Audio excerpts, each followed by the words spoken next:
Hey guys, how's it going? I am Danconia and welcome to the Overwatch World Cup Roundup.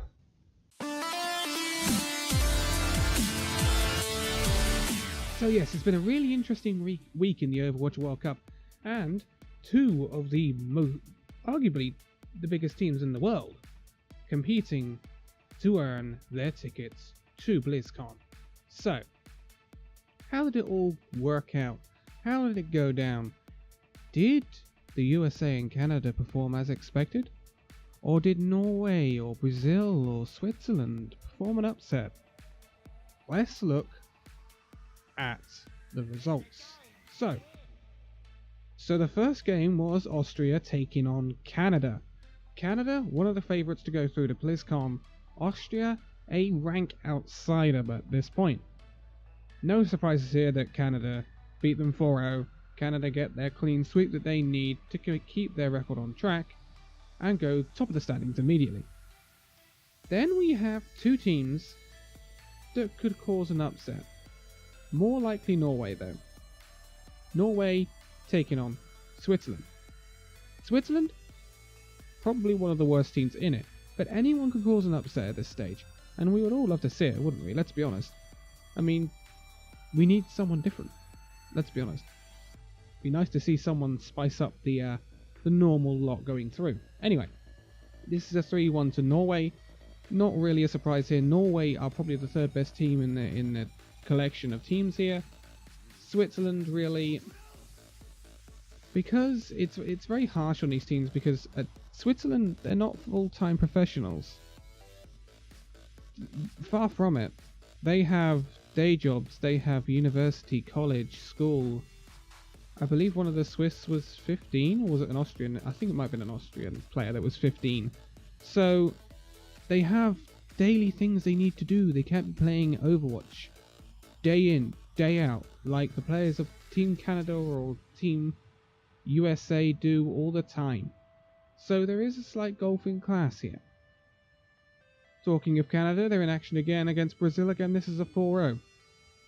Brazil did put in a good showing though, and they show this later on in the fixtures.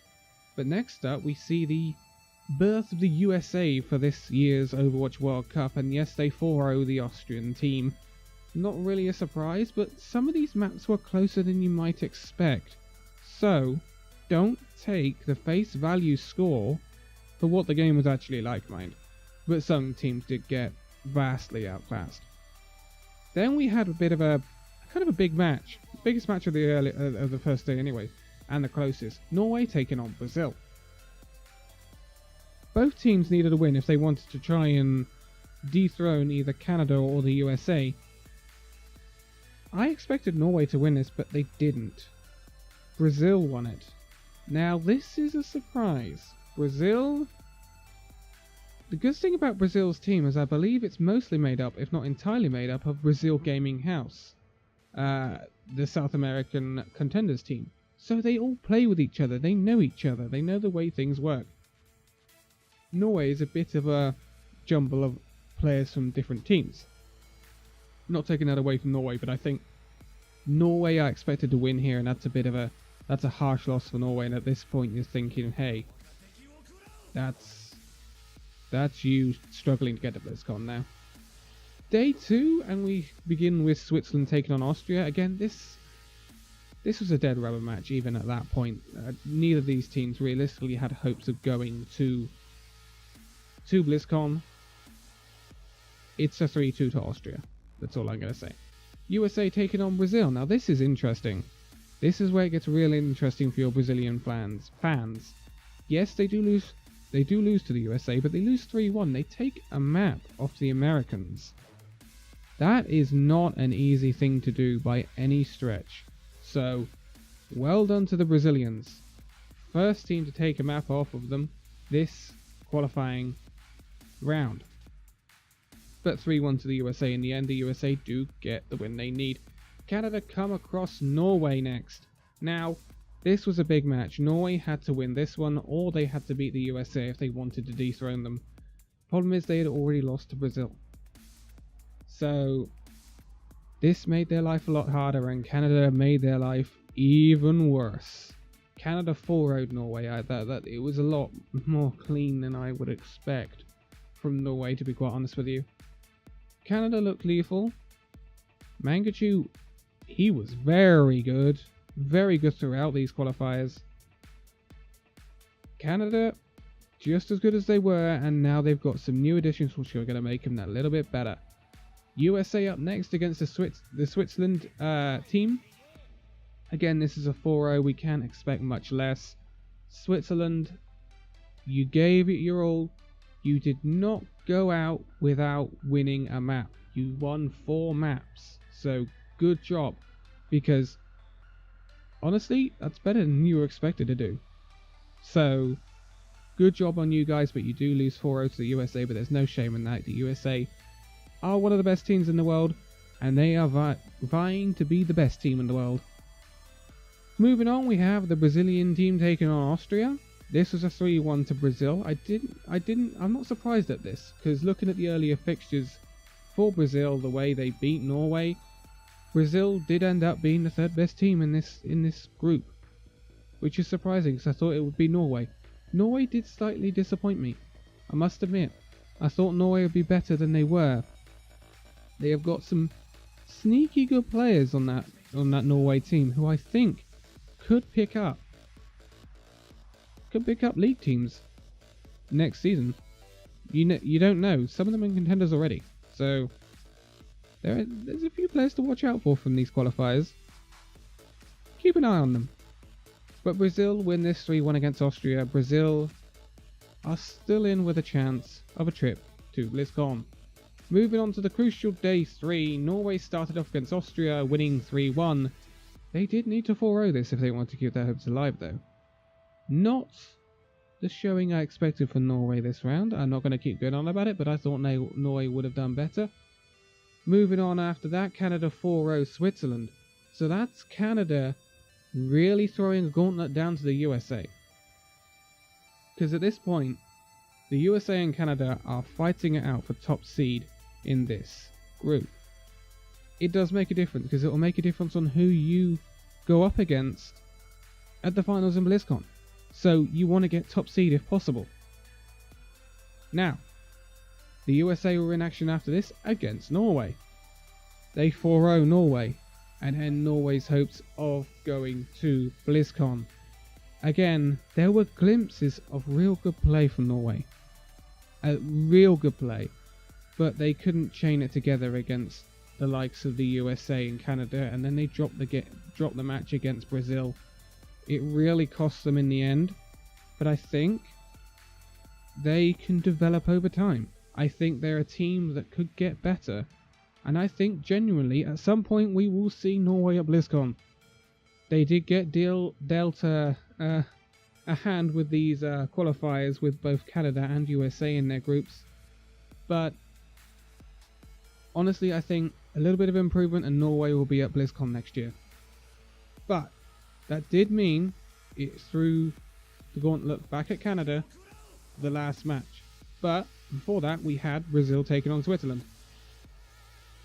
This was a dead rubber at this point because Brazil weren't going to knock either USA or Canada out of the BlizzCon spots.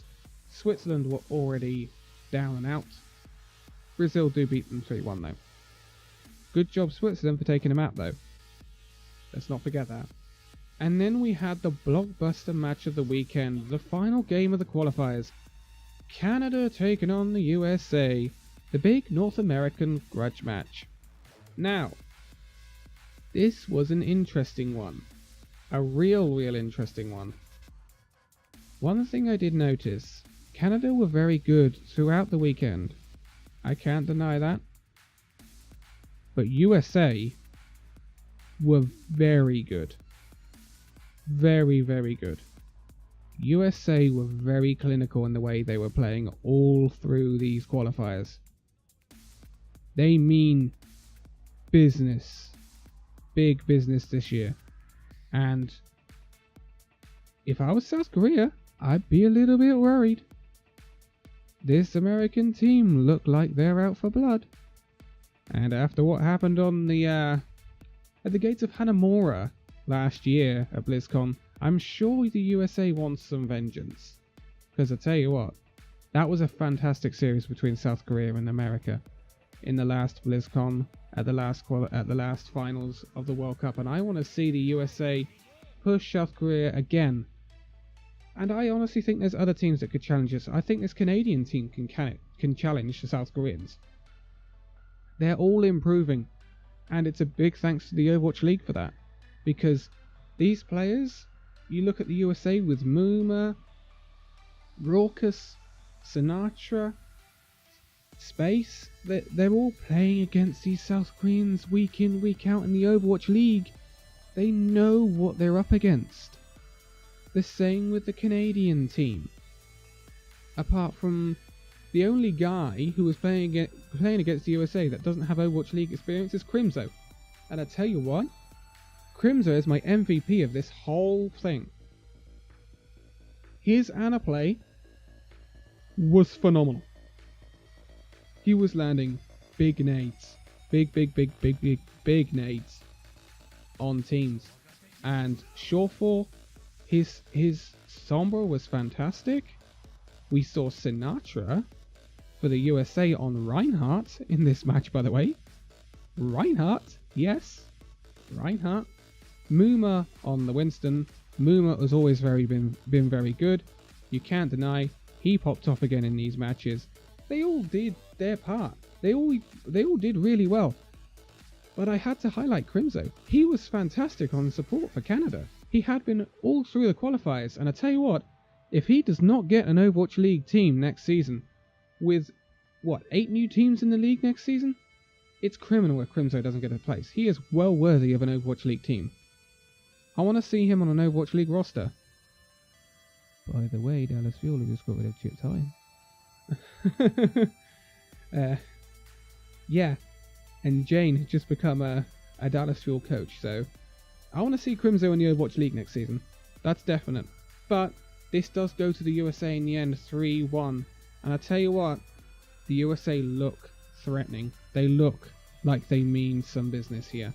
I would be afraid of the USA if you get them in the first game of the finals of BlizzCon. You don't want to draw the USA. You don't. But at that point, you don't want to draw a lot of teams, because any team can knock you out. Any team can knock you out at that stage, because you are going up against very, very good opponents. So, your current qualified teams for BlizzCon at this halfway point in the qualifiers are South Korea, Finland, the USA, and Canada. Kind of what we expected. Next up are the Thailand qualifiers in Bangkok. I will have another video on them, because I'm not going to cram you full of all it in this video, because it will be 45 minutes long. Because I want to go through the rosters, and I want to go through the fixtures, and I want to go through what I think. And it's all going to be really, really interesting.